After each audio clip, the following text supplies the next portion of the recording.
justicia traer de paracaídas a un abogado que se pasó la vida ganando dinero en el ejercicio profesional, voy a ponerme yo en ese caso, y de repente ya yo decido ahora, a los 63 años que tengo, bueno, yo quiero llegar a la Suprema Corte de Justicia.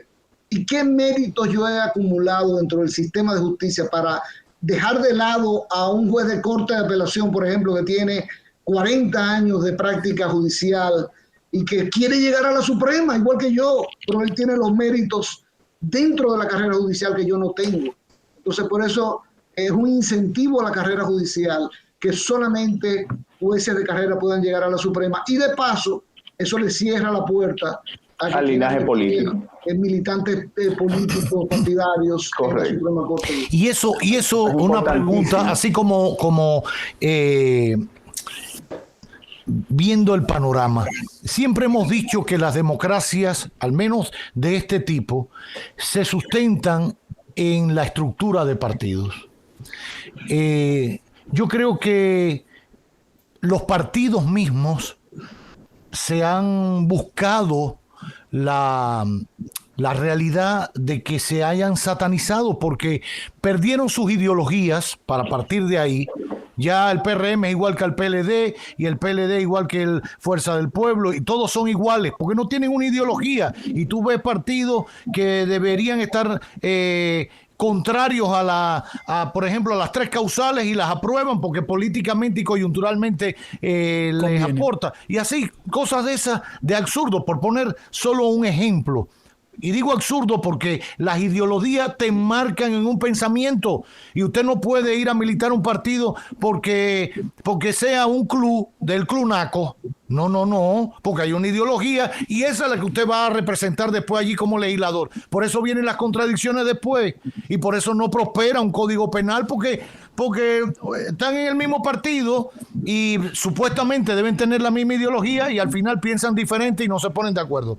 Digo esto porque la vida de los partidos, de la partidocracia, cada día sigue siendo más cuestionada y más cuestionada, y eso lleva a ciertos países radicalizar los modelos e irse a un extremo.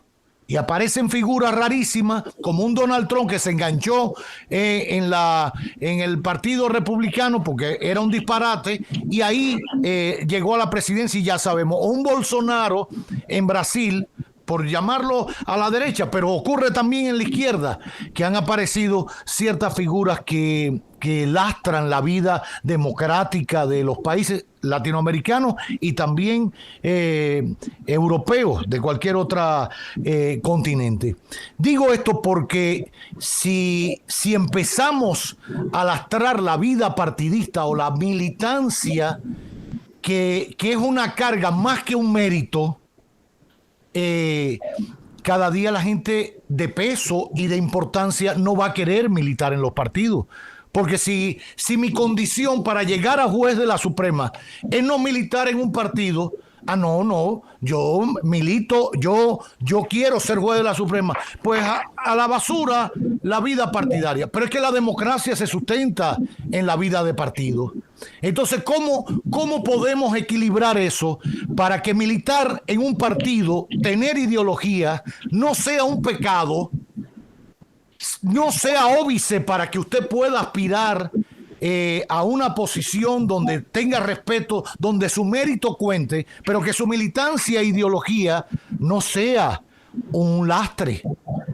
Bueno, mira, lo que pasa es que ciertamente que lo de la ideología se ha ido diluyendo en el tiempo, ¿no? Pero reconozcamos que todavía podemos señalar que algunos partidos son de centro, de derecha, otros son de izquierda, aunque esos son obviamente los menos en este momento. Pero, ¿qué pasa? Que cuando un partido se vende en unas elecciones como un partido liberal, por ejemplo, el PRM, ¿cómo se vendió en las elecciones? Como un partido liberal, o no apoyaba en su plataforma electoral las 3 causales. Sí. La apoyaba como partido y en su programa de gobierno, y asumió un compromiso hasta el candidato presidencial de ese partido, hoy presidente Luis Abinader. ¿Y qué pasó? Bueno, que muchos pudieron votar precisamente por eso, porque ese senador, ese diputado, ese candidato a la presidencia está a favor de las 3 causales, yo también, entonces yo voto por él. Pero ¿qué ocurre? Que desde que llegan al poder, ya ahí no tiene nada que ver con un tema ideológico, es que sencillamente yo lo he denominado una estafa electoral, porque de buenas a primeras yo te atraje tu voto, vendiéndote las ideas que tú querías oír, pero cuando llegué al poder, viene la iglesia católica o la iglesia evangélica y me presiona, yo digo, yo voy a dejar en libertad a los legisladores. ¿Cuándo usted ha visto que un líder, y un presidente de la República es un líder, deja en libertad a sus seguidores? Eso, por ejemplo, en el día de ayer, los líderes del PRM... Fíjate una cosa, Francisco, incluso el término... no estaríamos hablando de dejar de que un líder de un partido deje en libertad a sus legisladores y sus legisladores fueran fieles a su ideología, a sus principios. Porque entonces hasta le importaría un carajo lo que diga el líder. No, un momento, yo soy fiel al principio y yo defiendo las 3 causales y a mí no me importa lo que diga el líder. A mí me han votado porque yo he decidido eso. Estoy de acuerdo contigo, Pinky. Ahora, claro que lo que pasa es que yo vuelvo al momento electoral, donde se está vendiendo un producto, vamos a llamarlo de esa manera, ¿no? Y de buenas a primeras, cuando lo compran, resultó que era otro. O sea, ¿y eso qué es? Una estafa. Claro. Ahora, yo pregunto, en el día de ayer, cuando de repente la propuesta del presidente de extender por 45 días adicionales el estado de emergencia que vive el país, recuérdense que no se consiguieron los votos para poder someter a votación ese proyecto y quedó sobre la mesa. ¿Pero qué hizo Pacheco? Y ahí se movió el liderazgo del PRM. ¿Qué hizo Pacheco? Convocó a una sesión extraordinaria. Esa sesión abrió una extraordinaria inmediatamente y ejerció el liderazgo. Y cada líder, bueno, pero eso pasa en Estados Unidos. Ustedes ven a los presidentes norteamericanos cuando quieren que se apruebe un proyecto llamando por teléfono y hablando directamente con los legisladores. Claro. Está muy bien, siempre y cuando se siga, Pinky tiene toda la razón, la línea ideológica que te acercó a ese partido. O sea, y lo que le prometiste como voto a tu votante. A tu electorado. Yo me comprometí con el votante. Yo como elector me siento herido de esa manera cuando veo que voté por alguien porque apoyaba un punto y de repente cuando llegó al poder se olvidó de ese punto y sencillamente se lavó las manos. Eso definitivamente que no puedo. Ahora bien, ahora yo quería agregar algo. Y es ustedes hablaron ahorita de, y la extensión de la reforma constitucional, y ahí van a meter un caramelito envenenado. Y ya comenzó a mencionarse el tema de la reelección, que ha estado siempre presente en todas las modificaciones constitucionales en la República Dominicana. Y yo he dicho que yo no tengo problema en que se incluya ahora como tema. Debería ser tratado, Pancho. ¿Pero de qué manera? Para poner un candado. Para, como Leonel Fernández pidió y Danilo no lo complació en el 2015. En el 2015 Leonel Fernández dijo, bueno, Danilo, me venciste, tú vas a ser el candidato. Ahora, yo quiero desde ahora que se modifique la Constitución para permitir tu reelección, pero además para que se le ponga un candado para que tú no puedas volver para un tercer periodo. Y eso no lo logró Leonel Fernández, pero lo quería. Vamos a hacerlo ahora. Vamos ahora a confirmar el sistema que tenemos de una reelección y nunca jamás, pero además a poner una mayoría súper calificada para poder modificar ese sistema. Claro. En adelante, en el futuro, cuando se quiera volver a tocar, porque el presidente Abinader puede reelegirse una vez, pero imagínate que quiera reelegirse una segunda vez, pues hay un candado que no se lo permita. No importa el buen gobierno que haya hecho, porque sabemos lo que le ha hecho la reelección a la República Dominicana en toda su historia. Esta mañana, escuchando la intervención del presidente en las entrevistas de la cadena CDN, recuerdo que el presidente tocó el tema de que es probable que se aproveche el contexto de esta reforma para también tratar el tema de la reelección presidencial. Y el presidente se refirió a eso en el ánimo de ponerle un candado a que no se puede extender el periodo presidencial más allá de los 8 años. Ahora, yo me voy más allá, Pancho. Encima de el candado que bien refiere con la mayoría supra o super calificada, ¿verdad? Yo me fuese también a que para que ese tema pueda ser tratado en el seno del Congreso de la República, en el seno de ambas cámaras, pues utilizar algún tipo también de consulta ciudadana, de que, el tema va a ser tratado por el Congreso, si se fuese a modificar, pero antes la ciudadanía, en una especie de referendo aprobatorio, por ejemplo, que la Constitución trata el tema de las consultas populares, la ciudadanía primero que apruebe, si el Congreso pudiese conocer dicha temática, y que para el Congreso poder conocerla y aprobar una modificación en ese sentido, pues se requiere la mayoría que bien aludas. Ahí estaríamos más calificados para ponerle un candado al tema de cara al futuro. Pregunto, y cuando hablamos de candado, ¿hablamos de un candado de 2 periodos y nunca más, pero no, nunca más afectando, por ejemplo, al presidente Leonel Fernández, que ya fue presidente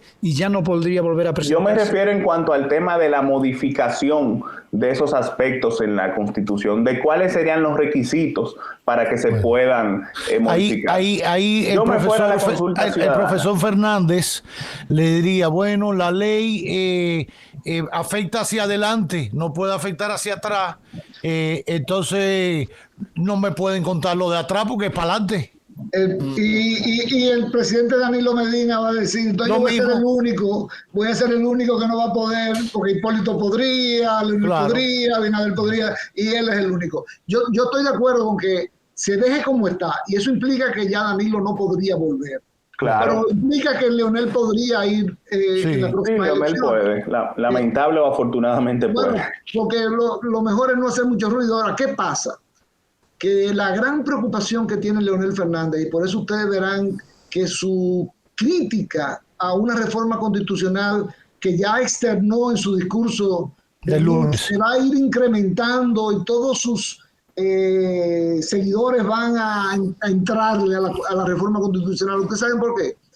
Bueno, porque deben estar pensando que debe haber algún diablillo en el PRM que diga, como estrategia política, vamos a habilitar a Danilo Medina para que los dos gallos estén en la gallera, luchando entre ellos mientras Abinader se reelige fácilmente. Que fue la estrategia que utilizó Joaquín Balaguer toda su vida. Divide a la oposición para permanecer. Pero fue también, profesor, la estrategia que utilizó el propio Abinader, que dividió al PLD, independientemente de las condiciones que había en el país y ya el descontento total y toda la historia, pero él los puso a pelear a Danilo y a Leonel, y mientras él fue haciendo su campaña política con cierta holgura, bueno, después vino COVID y todo lo demás, pero parte de su estrategia fue enfrentar, y al final logró enfrentarlo y dividir al PLD y convertirlo y crear la fuerza del pueblo y por ende facilitarle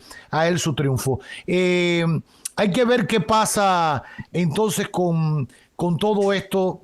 Hay quienes dicen que bueno, que reformar la Constitución no es una prioridad ahora, que hay quizás que dedicarle más tiempo a otros temas como a subsistir, a ver cómo buscamos comida y dinero para alimentarnos y ver cómo cambiamos el temporal, sobre todo económico, que quizás se puede venir mucho más complejo el próximo año, y que esta reforma a la Constitución, tanto para el tema del Ministerio Público más los caramelitos envenenados que quieran meterle, no es prioridad para este momento. ¿Ustedes qué opinan?